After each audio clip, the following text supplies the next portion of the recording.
Kultakalat syvissä vesissä. Olipa kerran nuoruusunelmiinsa vaipunut yksinäinen kalastaja Sakke. Tai ei hän yksinäinen ollut.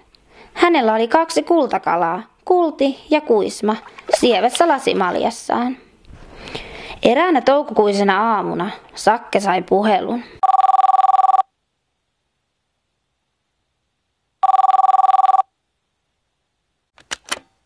Ritva Rantanen täällä, hei. En haluaisi häiritä, mutta äitisi Elve menehtyi eilen illalla sairaalassa. Vaipui uneen kivuttomasti. Voi kauhistus. Saken iho nousi kananlihalle. Voi hyvänen aika. Otan osan suruuden, hyvä herra. Ota Elvi jätti sinulle myös yksiössä Turun Varisun Itäkeskuksesta. Hänen aidoehtonsa vain oli, että muuttaisit asumaan kalasta ja vedestäsi hänen kotiinsa, jotta saisi sielulleen rauhan. Olethan hänen ainut perillinen, joka on elossa. Harkitsen asiaa. Sinä iltana Sakke istui ensimmäinen matoonki kädessään kalastajaveneensä vierellä ja tuijotteli haikeasti merelle päin. Hän oli päätöksensä tehnyt. Seuraavana aamuna auringon noustessa Sakke lipui veneellään syville vesille pelastusrengas mukanaan. Hakkasi pohjaan vasaralla reijän ja hyvästeli veneensä sen vajotessa merenpohjaan. Mutta Sakke unohti, että kultakalat Kulti ja Kuisma asustelivat edelleen veneessä olevassa lasisessa maljakossaan. Pääsemme vapauteen. Täältä tullaan elämään. Juu, kerrokin onnisti. Vene tömähti meren pohjaan ja Kulti ja Kuisma ajoivat toisiaan takaa ilosta puhkuen. Tästä tulee lystiä. Kului vain muutama myrsky ja kultakalat olivat ystävystyneet Ahti Ahvenen, Siiri Meritähden ja Nappi Nilviäisen kanssa. He nautiskelivat iltaisin veneessään meren kuulua korallisahia, joka vei kielen mennessään. Minä tarjoan. Nappi Nilviäinen luikerteli taas kultakalojen kotiin korallisahia kassissa kilistellen. Hei kaveri, tervetuloa. Kultakalat pulputtivat. Pian koko viisikko oli taas koolla ja laulu ja tanssi sai alkaa. Yhtäkkiä pimeni ja valtava jyrinä täytti veneen. Katsos, nuoret illanvietossa. Voimakas ääni kajahti Kultin ja Kuisman yläpuolella. Voinko hetkisen turistaa kanssanne?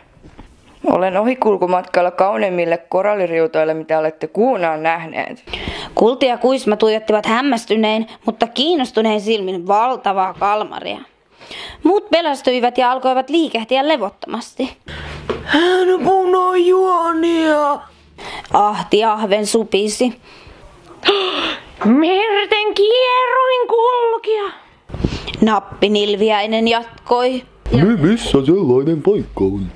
Meillä alkaakin olla korallisahin varastot tyhjillään.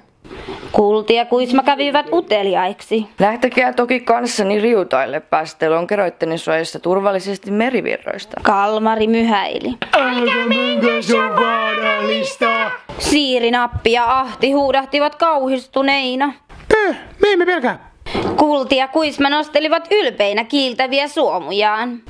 Lähdemme mukaasi koralliriutoille, vaikka saman tien.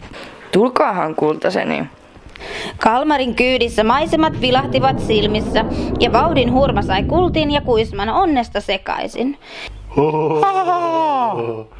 Kaikki oli niin jännittävää ja uutta. Hetken päästä Kalmari pysähtyi yllättäen.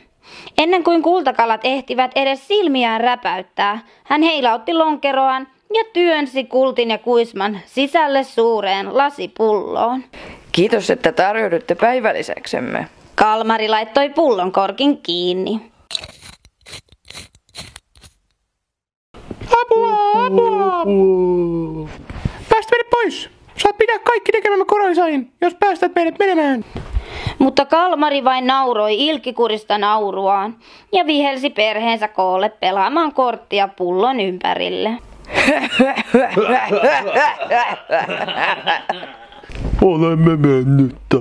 Olisi pitänyt vain uskoa ystäviämme, kun he varoittelivat. Haluamme kotiin. Kultakalat parkuivat. Silloin iso verkko laskeutui pullon ympärille ja nosti pullon hitaasti, mutta varmasti veden pinnalle. Ja kuka siellä olikaan heidän onnekseen? Rakkaat kalat, Kulti ja Kuis, olen kaivannut teitä niin valtavasti. Luulen, että en enää koskaan näkisi teitä. Anteeksi, että unohdin teidät. Myin yksiön ja ostin uuden veneen. Kaupunkielämä oli niin tylsää.